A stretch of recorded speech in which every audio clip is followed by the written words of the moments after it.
pessoal, tudo bem? Voltei aqui para falar sobre um assunto que me pediram e que eu fiquei de falar e acabei deixando para lá, que são as altas habilidades. Como que a gente sabe se temos tendência, né, a ser uma pessoa com altas habilidades? Bom, no meu caso, eu descobri as altas habilidades depois do autismo, mas creio eu que as altas habilidades já eram muito mais visíveis em mim, né, para quem tem um olhar clínico, do que o próprio autismo. Altas habilidades, gente, não necessariamente é uma pessoa que tem um QI alto.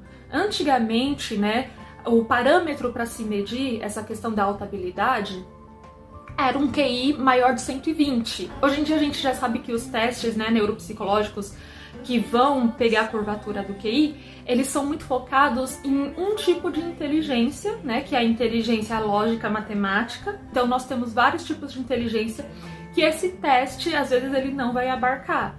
Então, meio que tem ainda pessoas que ainda são muito presas na questão do QI, mas meio que já caiu por terra essa ideia de que só é superdotado quem tem um QI muito alto.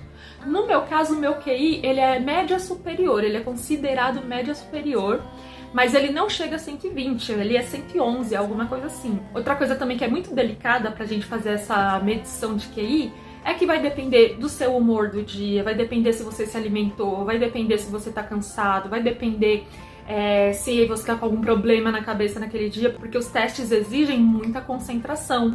Isso vai acontecer muito, depende do contexto daquele dia, daquela época, daquele ano. Mas então, o que faz uma pessoa, né? Quais são as características que fazem uma pessoa ser vista como uma pessoa de altas habilidades?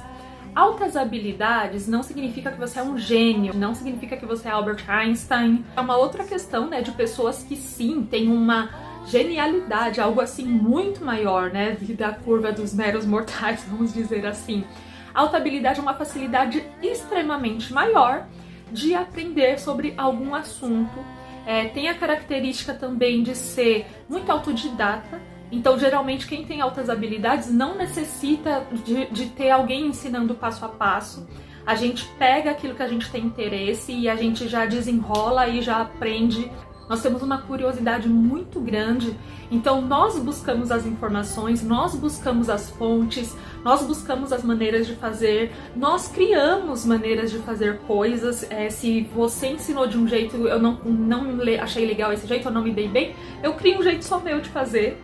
Gostamos de muitos assuntos e a gente consegue interligar esses assuntos um no outro. Às vezes você pega, sei lá, um assunto de biologia com um assunto de literatura. Você faz esse link de um assunto com o outro.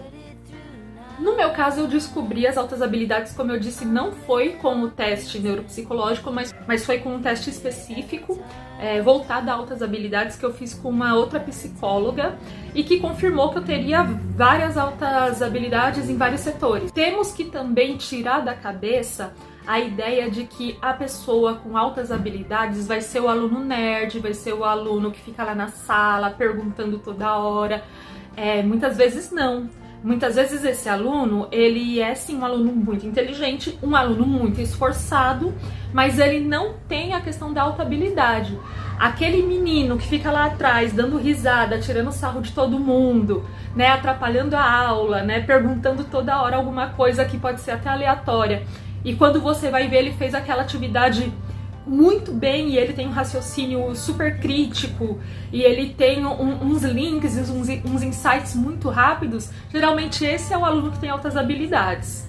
Bom, no meu caso, eu só aprendo o que eu quero aprender. Então eu tenho essa questão de ser muito empenhada e muito focada naquilo que eu quero. Se eu vejo um sentido, eu aprendo um negócio de um dia para o outro. Em compensação, se eu não gosto daquilo, se aquilo na minha cabeça não faz sentido, é como se não existisse. Eu nem olho e eu nem me interesso e nem me faz falta. Tanto que minha mãe diz, eu andei com 10 meses. Eu acho que eu andei com 9 para 10 meses. Eu tava dando os meus primeiros passos porque eu queria andar para alcançar as coisas que eu queria, mas eu aprendi a ler um pouco mais tarde, porque eu não via um sentido muito grande da leitura, eu não sabia porque eu tava mais interessada em brincar, eu gostava muito de desenhar, eu achava ir pra escola um saco, eu não gostava de ir pra escola, até que eu vi o meu irmão lendo histórias, né? O meu irmão, ele também é extremamente inteligente, e ele lia bastante. E eu, criança, vendo ele ler livros e ver que aquelas histórias eram interessantes, também foi de um dia pro outro. Ah, deixa eu catar esse livro aqui.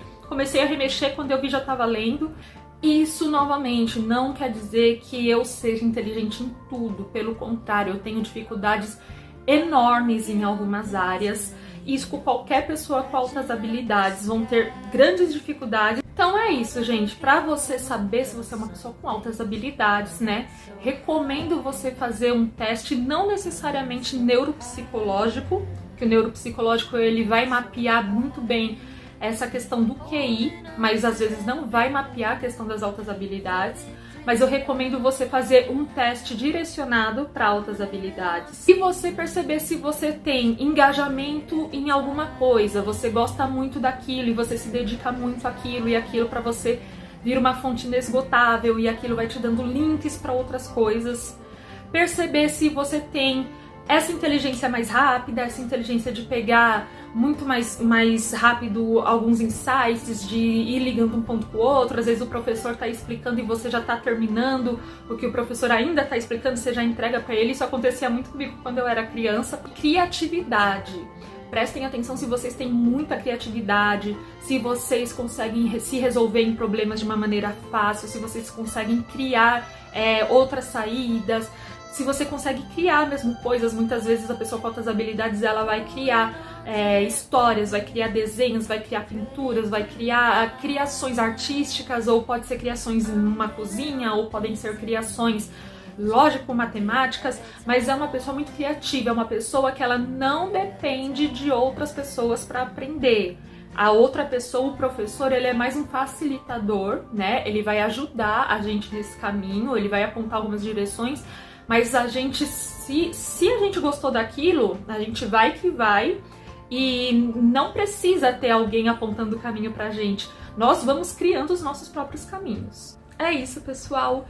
Espero que vocês tenham gostado. Se esse vídeo ficou confuso, por favor, me digam. Escrevam aqui embaixo o que vocês entenderam, o que vocês não entenderam. Porque eu fui falando muito rápido, né? Eu não sigo o roteiro, eu vou falando o que é da minha cabeça. Eu posso esquecer uma coisa ou outra. Mas uma coisa, uma pessoa ela pode sim ser autista, ter altas habilidades, ser TDAH. A gente chama isso de dupla excepcionalidade. Cuidado com os profissionais que vocês buscam. Eu já passei com uma profissional que se dizia ser especialista, né, na área de superdotação, e foi tudo muito errado, da maneira como aconteceram os testes, a maneira como veio o resultado, a maneira como me entregou o resultado. Foi tudo assim uma experiência bem ruim. Então eu acho que vocês deveriam procurar em recomendações pessoas que já passaram com alguém e gostaram. Eu espero aparecer aqui em breve novamente. E dúvidas, likes, tudo aí.